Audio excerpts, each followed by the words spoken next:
ನನ್ನ ಹೆಸರು ಸರ್ ಅವರು ಭೀಮಶಂಕರ್ ಸರ್ ಅವರು ವಿವರಣವಾಗಿ ಹೇಳಿದರು. ನಾನು ಸ್ವಲ್ಪ ಒಂದು 2 ನಿಮಿಷ ಮಾತಾಡ್ಬೋದಾ? ಯಾಕೆ ಗೊತ್ತಾ, ಈ ಕಾರ್ಯಕ್ರಮ ನಿಮ್ಮ ಶಾಲೆಗೆ ನಿಮ್ಮ ಊರಿಗೆ ಯಾಕೆ ತಂದಿವಿ ಅನ್ನೋದು ಗೊತ್ತಾ? ವಿಶೇಷವಾಗಿ ಈ ಒಂದು ಮೇರಾ ಯುವ ಭಾರತ್ ಅಂತೇಳಿ ನೆಹರು ಯುವ ಕೇಂದ್ರ ಕಲಬುರಗಿ ಮತ್ತು ಯಾದಗಿರಿಯ ಸಂಯುಕ್ತಾಶ್ರಯದಲ್ಲಿ ಗ್ರಾಮೀಣ ಕ್ರೀಡಾಕೂಟವನ್ನು ಯರ್ಗೋಳ್ ಗ್ರಾಮದಲ್ಲಿಯೇ ವಿಶೇಷವಾಗಿ ನಾವು ನಡೆಸೋದಕ್ಕೆ ಉದ್ದೇಶ ಏನಪ್ಪಾ ಅಂತಂದ್ರೆ, ನನ್ನ ಹೆಸರು ಸೈಯದ್ ಕಮರುದ್ದೀನ್ ಅಂತ ಹೇಳಿ, ಇಲ್ಲೇ ನಿಮ್ಮ ಪಕ್ಕದ ಊರು ಅಲ್ಲಿಪುರ್.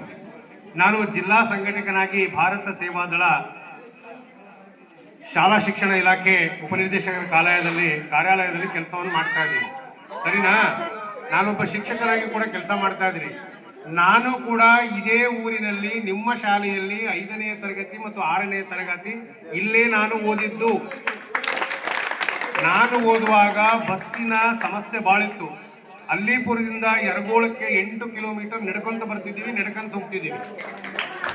ನಾನು ಕೂಡ ನನ್ನ ಚಿಕ್ಕವನಿದ್ದಾಗ ನನ್ನ ನೆನಪುಗಳು ಮತ್ತೆ ನನಗೆ ಹೊರಳಿ ಅಂತೇಳಿ ವಿಶೇಷವಾಗಿ ಕಾರ್ಯಕ್ರಮವನ್ನು ಗುಲ್ಬರ್ಗದಿಂದ ಯರಗೋಳ್ ಗ್ರಾಮಕ್ಕೆ ಹಿಡ್ಕೊಂಡು ಬಂದಿದ್ದೀನಿ.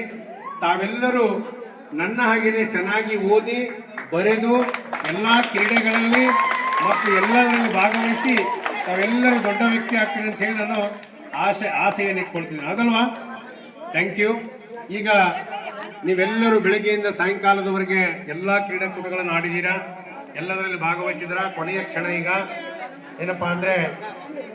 ಈಗೇನಪ್ಪ ಅಂದರೆ ನಿಮಗೆ ಬಹುಮಾನದ ವಿತರಣೆಯನ್ನು ಮಾಡೋದಕ್ಕೆ ನಿಮಗೆ ಜವಾಬ್ದಾರಿಯನ್ನು ಕೊಟ್ಟಿದ್ದಾರೆ. ಮತ್ತು ಅತಿಥಿ ಎಲ್ಲ ಗಣ್ಯರು ಏನಾದರೂ ಒಂದು 2 ನಿಮಿಷ ಮಾತಾಡಿದ್ರೆ ಆಡ್ಬೋದು ಅಂತ ಕೇಳ್ಕೊಳ್ತಾ ಇದ್ರಿ.